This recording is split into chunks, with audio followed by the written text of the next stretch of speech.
is a superstar. I've been saying it for years. I keep telling everybody she's the Steph Curry of women's basketball, college or pro.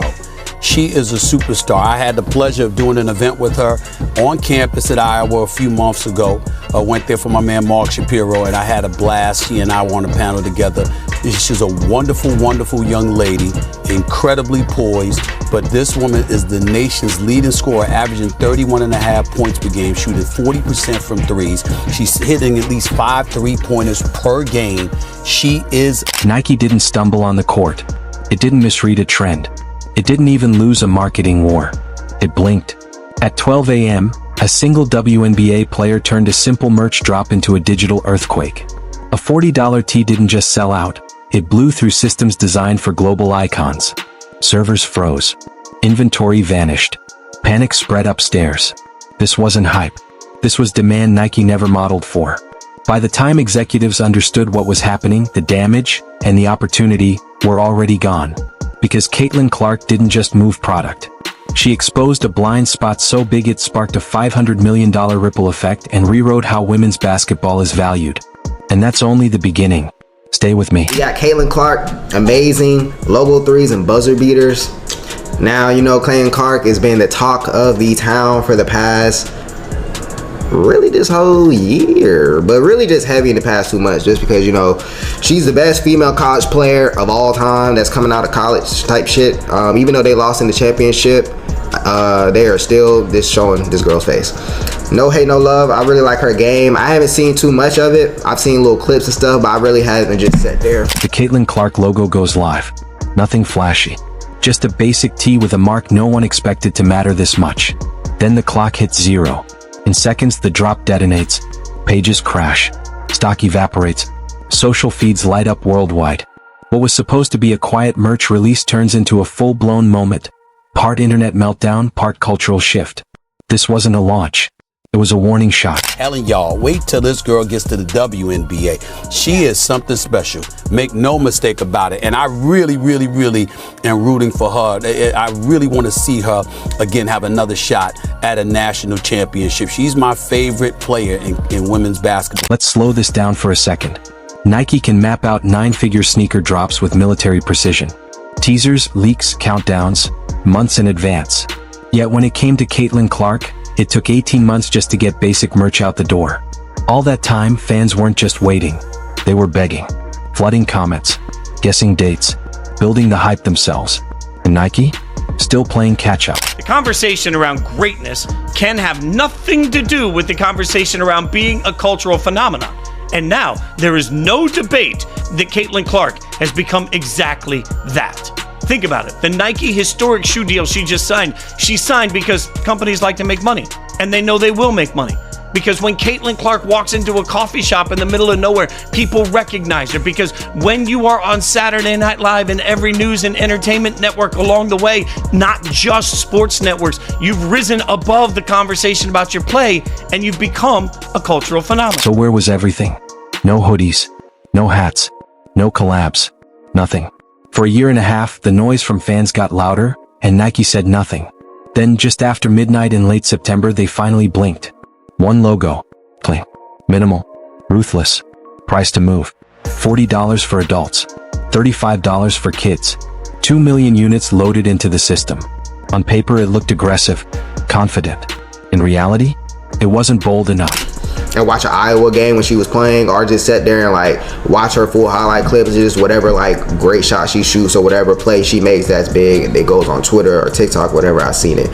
But I want to give respect due to this, you know, to her, because again, what she's doing is amazing. Like you ain't never seen no female do what she be doing, or no woman. So in that standpoint, I just want to show love and just see, you know, what's going on, like see what type of shots and like just the craftiness that she got.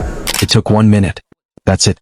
Nike systems, designed to handle billions a year, buckled under pressure they never anticipated. 10 million people hit the site at once. 500,000 orders slipped through before everything froze.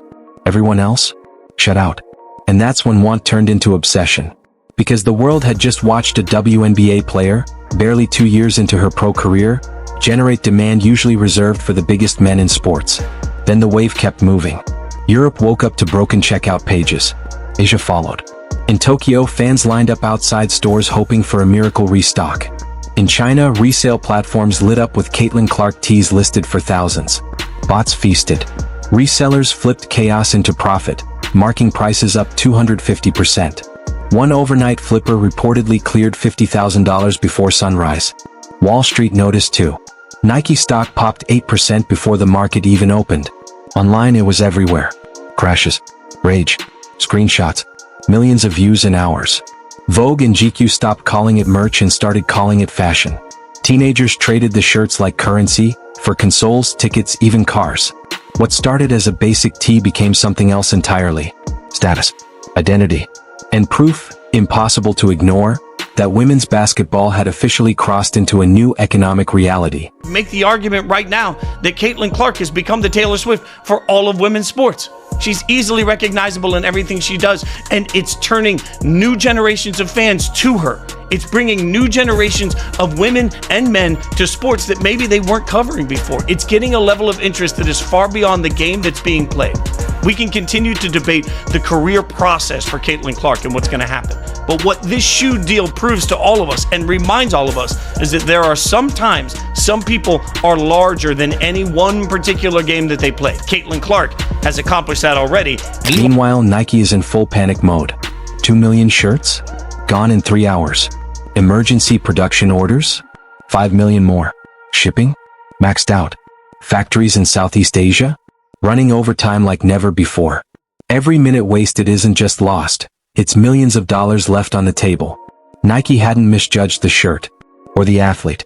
They'd underestimated the cultural power of women's basketball finally breaking through. By October, the full line drops. Hoodies alone outperformed the combined revenue of 12 WNBA teams. Quarterly reports credit the Clark collection for a 15% revenue spike at a $150 billion company. This isn't small, it's seismic. Competitors scramble. Adidas calls emergency meetings. Under Armour stock tumbles. Reebok execs are reportedly in shock. Puma demands answers for its underperforming women's lines. And the question reverberates everywhere. How did Nike do this? Just one player, one $40 tee. The answer is simple, Caitlin Clark. The implication? The game has changed forever. Who is gonna be a monster. It is going to be the most popular and the most important shoe that Nike has released, definitely since the LeBron shoe, and maybe even dating all the way back to the Jordan shoe. And in terms of sales, it is going to be off the charts. And just listening to Caitlin talk about the features that this shoe is going to have, it is going to be next level in terms of the evolution of basketball. Everyone in the WNBA felt it. Sabrina Ionescu, Aaliyah Boston, Aya Wilson, all of them watching the game shift overnight. One logo, simple, clean, unstoppable, changed everything. It didn't care about rivalries or existing signature lines. It redefined what investing in women's sports could achieve. From this moment on, every contract negotiation carries the shadow of Clark's numbers. Every network evaluating media rights now measures potential against this unprecedented commercial surge. Every brand reconsidering athlete partnerships is forced to see a ceiling far higher than anyone imagined. And the impact isn't just financial, it's psychological, cultural, social. Nike's competitors can no longer ignore it. Women's basketball has been undervalued, overlooked, underestimated, far too long. This is more than a launch. It's a turning point. It validates investment, marketing, belief in female athletes. And if you look closer, it's bigger than Caitlin Clark herself. It's about every woman told her sport wasn't worth the hype. Every player who settled for smaller deals because the system didn't see her value. Every team starved of marketing and exposure, denied the chance to hit this level. This isn't just a phenomenon. It's a movement, a precedent, a challenge to the very assumptions about what's commercially possible in sports.